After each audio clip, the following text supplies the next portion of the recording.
CM Ramesh గారు ఎందుకు మాట్లాడారో నాకు తెలియదు.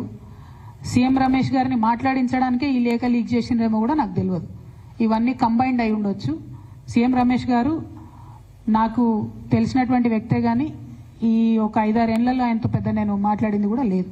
సో ఆయనంతటా ఆయన బయటకు వచ్చి చెప్పిండు అని అంటే దీనికి నా లెటర్ లీక్ కావడానికి వెనక కూడా ఏదో అవినాభావ సంబంధం ఉందని నేను భావించే పరిస్థితి వస్తుంది. నా దగ్గర ప్రత్యక్షంగా సమాచారం లేదు ఆ విషయంలో. కాకపోతే ఆయన మాట్లాడడానికి ఆధారం ఆ లేఖలోంచి తీసుకున్నారు కాబట్టి ఈ లింక్ ఏదో ఉంది అని చెప్పి నేను భావిస్తున్నాను. Thank you. కోర్టుకు ఆల్రెడీ పోయినాం బ్రదర్. 1, 2 నాతో పాటు ఇంకా కొంతమంది నాయకులందరూ కూడా చేస్తామని చెప్పారు. ఆ జాబితా అంతా కూడా మేము సాయంత్రం లోపల రిలీజ్ చేస్తాము. దాంతోపాటు ఒకవేళ కోర్టు పర్మిషన్ ఇవ్వకపోతే ప్రభుత్వం పర్మిషన్ ఇవ్వకపోతే నన్ను ఎక్కడ ఉంచితే అక్కడ అవసరమైతే ఇక్కడనే కూర్చొనైనా దీక్ష కంటిన్యూ చేస్తా.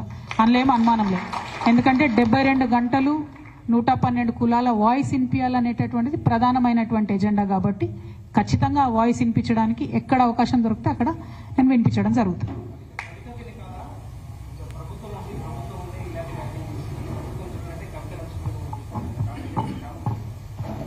నేను అదే అంటున్నానే, మ్యాచ్ ఫిక్సింగ్ వాళ్ళకు అలవాటు, ఉద్యమంలో ద్రోహం చేసింది వాళ్ళకు అలవాటు. మేము ఉద్యమాలు చేసి బతుకమ్మలు ఎత్తుకొని పోతుంటే ఆనాడు మమ్మల్ని బంధించింది వాళ్ళు. అధికారం రాగానే ఈ పార్టీలకు వచ్చి పదవులు అనుభవించింది వాళ్ళు.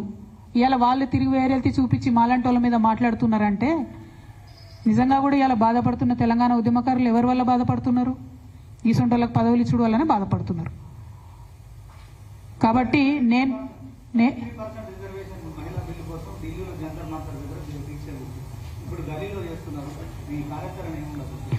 33% మహిళా బిల్లు కోసం దీక్ష చేసింది అది నేషనల్ పార్లమెంట్ అండ్ అసెంబ్లీస్లో కావాలని చేసినాం కాబట్టి ఆనాడు ఢిల్లీలో చేసినామండి.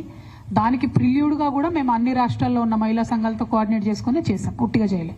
2 ఇప్పుడు మనం చేసేది తెలంగాణ బీసీ బిల్ కోసం చేస్తున్నాం కాబట్టి ఇక్కడ దీక్ష చేస్తూ ఉన్నాం.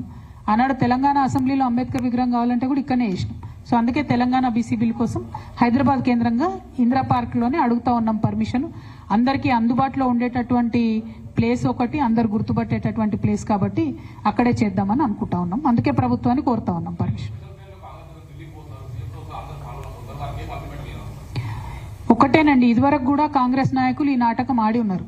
సో రెండోసారి నాటకాన్ని ప్రజలు నమ్మరు. 1, 2 మీరు కాంగ్రెస్ వాళ్ళందరూ అక్కడికి పోతే లాస్ట్ టైం అయితే కనీసం రాహుల్ గాంధీ గారు రాను కూడా రాలేదు. ఈసారి అన్న కనీసం ఆయన వస్తాడా రాదా చెప్పండి. ఆయన రాకపోతే అసలు మరి ఆయన బీసీలను, తెలంగాణ బీసీలను అవమానించినట్టుగానే భావించాల్సి వస్తుంది. 3వ అంశం, మీరు వెళ్తే ముఖ్యమంత్రి హోదాలో మీరు వెళ్తే మీరు మీ పెద్ద నాయకులు పార్లమెంట్లో మాట్లాడాలి. ఇంతవరకు ఒక్క గాంధీ కూడా, రాహుల్ గాంధీ గారు కానీ, ప్రియాంక గాంధీ గారు, సోనియా గాంధీ గారు, ఒక్క గాంధీ కూడా పార్లమెంట్లో తెలంగాణ బీసీల గురించి మాట్లాడలేదు. ఎందుకు కాంగ్రెస్ పార్టీ సోనియా గాంధీ గారు అడిగితే ప్రెసిడెంట్ ఆఫ్ ఇండియా అపాయింట్మెంట్ ఇవ్వరా అండి? ఎందుకు అడుగుతలేదు కాంగ్రెస్ పార్టీ? మల్లికార్జున ఖర్గే గారు అడిగితే ఇవ్వరా అపాయింట్మెంట్? ప్రెసిడెంట్ గారిని మీరు అపాయింట్మెంట్ అడిగి వారిని ఒత్తిడి చేయండి. బిల్లు మీ దగ్గర పెండింగ్ ఉంది, మీకు ఇచ్చి 4 నెలలు అయిందని వారిని ఒత్తిడి చేయండి. అది చేయకుండా మీరు ఏది పడితే అది చేయడం అన్నది కరెక్ట్ కాదు. మీ మోసాన్ని ప్రజలు గమనిస్తున్నారు.